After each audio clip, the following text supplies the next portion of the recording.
sports influencers in 2018. Welcome to Focus. Hello, my name is Ray Lalonde, and this is my daily sports business podcast covering an array of topics in the industry. Here we go.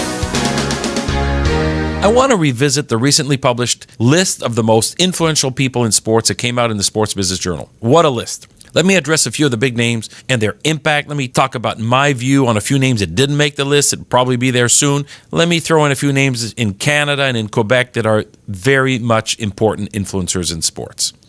At the top of the list is the American sports gambler, obviously because anonymously, gambling has taken a huge step forward in 2018. And that person is going to be a big part of the future of sports because leagues are partnering with everything relating to the gambling industry. Adam Silver's at number 2, Roger Goodell's number 3.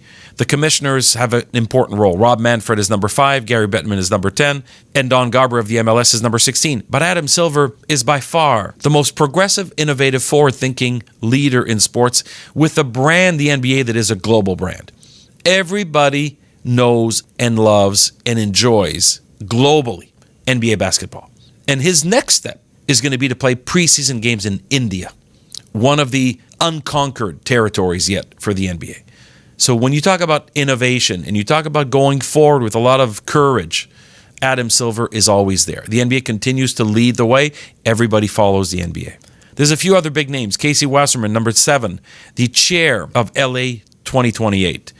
The guy that brought the Olympics back to the U.S. He's the kind of guy America needed. He's the kind of guy the USOC needed. That leadership, that quiet determination, the ability to negotiate, work everything out with the IOC in Paris. So for the first time ever, 2 Olympic Games, 2 Summer Games were given out at the same time, 24 in Paris, 28 in Los Angeles. Owners Jerry Jones and Robert Kraft, both extremely influential in the NFL, both semi-controversial, both very successful, both able to move the needle with the Cowboys and the Patriots being leading teams and leading brands in pro football. LeBron James is number 15. He's the first athlete on the list. I would argue that as much as I love LeBron and his influence is everywhere, and he's in Los Angeles right where he belongs, nobody on earth is more influential than Cristiano Ronaldo. 350 million subscribers to his social media accounts can attest to that. Ronaldo is a global icon, and he should be on this list. Clearly, LeBron James is the most publicized and most visible athlete in North America, but Ronaldo is by far the most known athlete around the world.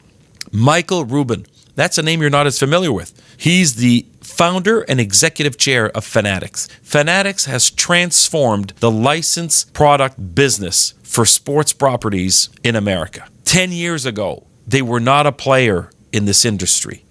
Today, they dominate the entire marketplace. Arthur Blank is number 26 as the owner of the Atlanta Falcons, but more importantly, Atlanta United, recently crowned MLS champions. Stan Kroenke, number 30, owns probably more sports teams than anyone on earth. From Arsenal to the LA Rams to the Colorado Avalanche. He's got his hands in leagues everywhere, and he is building himself the most majestic stadium we'll find that should open in the next couple of years in Los Angeles. Serena Williams is number 33. Now, clearly Serena has a lot of influence. People listen when Serena speaks. But I could tell you there's probably a few more athletes that are certainly as visible, if not more influential than Serena right now. Thomas Bach is number 40 as the head of the IOC. That tells you a bit about where the IOC is. Not at the leaderboard anymore. They have work to do to get themselves back into a desirable position in the minds of consumers. And I would add DAZN's executive chair, John Skipper, who's currently number 45, formerly president of ESPN. DAZN is making big moves, from Canelo Alvarez's contract for his next 11 fights, well, I guess the next 10 fights for $365 million. They're investing into properties and content with the hopes of changing the way people consume sports. Let me talk about a few names that should be there. We'll get to a bigger list later. How about Roger Federer and his deal with Uniqlo? How about Tiger Woods and how he was able to move the golf world once again? And what about Michael Jordan, who owns the Charlotte Hornets, who continues to be perceived as the greatest player in the history of the NBA and one of the top 2 or 3 athletes in the last century.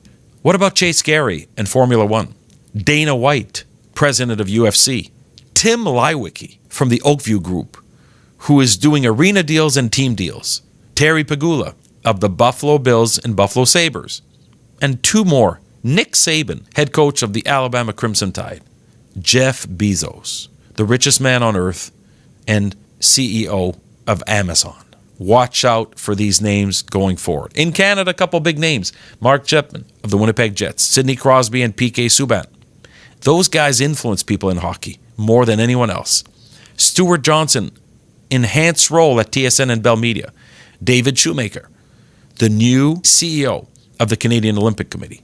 Brendan Shanahan, how he turned the Leafs around. In Quebec, Jerry Frappier from RDS. Ron Fournier from Cogeco Radio.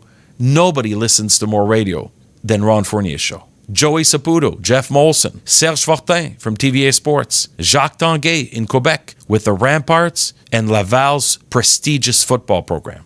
Stephen Bronfman and Mitch Garber trying to bring the Expos back to Montreal.